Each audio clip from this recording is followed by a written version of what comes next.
quand j'avais Vitry City, les boss de mon quartier respectent tout mon passé.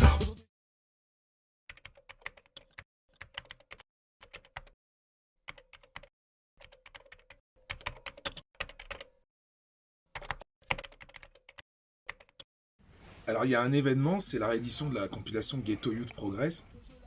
Et en fait, cette compilation, elle a une certaine résonance pour moi parce que c'est pratiquement à ce moment-là que c'était pendant pratiquement le tournage de La Haine qui s'est tourné chez moi, Chanteloup-les-Vignes. Il y avait une odeur de soufre dans le pays à ce moment-là.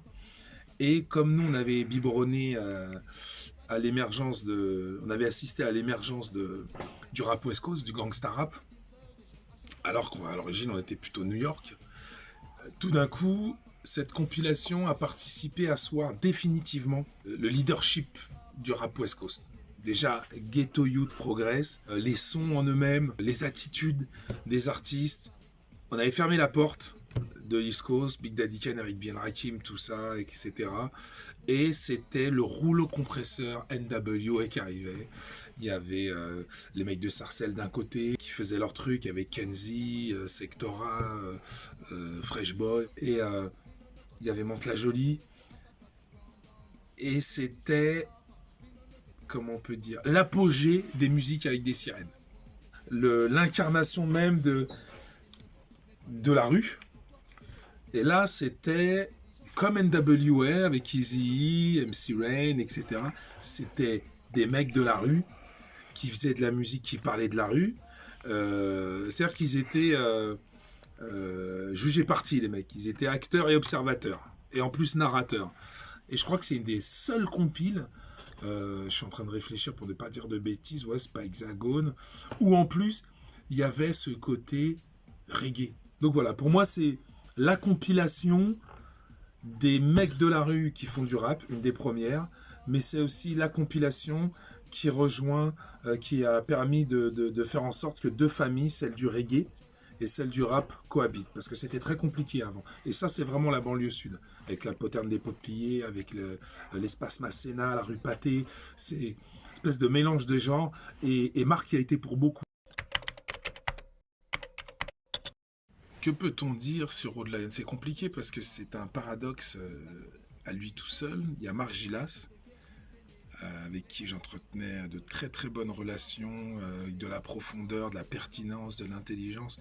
Et il y avait Rude Lion. En fait, Rude Lion, c'est un peu comme la façon dont les gens parlent de lui, ou de la façon dont j'entends les gens me parler de lui, surtout ceux qui ne l'ont pas connu. C'est comme un super-héros. C'est-à-dire qu'il y avait Parker et Spider-Man. Rude Lion, c'était un peu ça. Les deux personnages cohabitaient dans la même personne.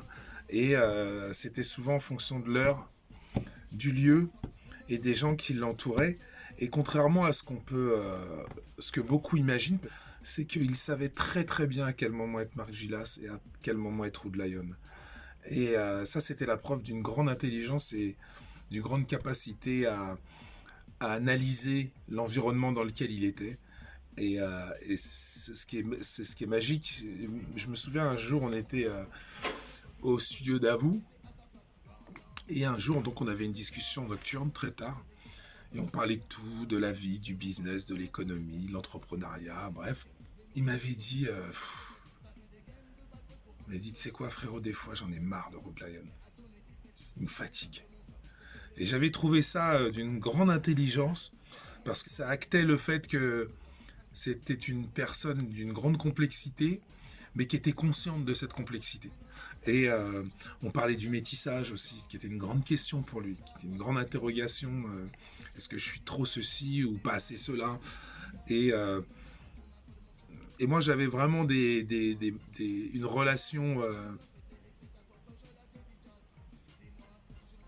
d'une grande intelligence, voilà, une grande intelligence d'esprit, d'une grande humanité.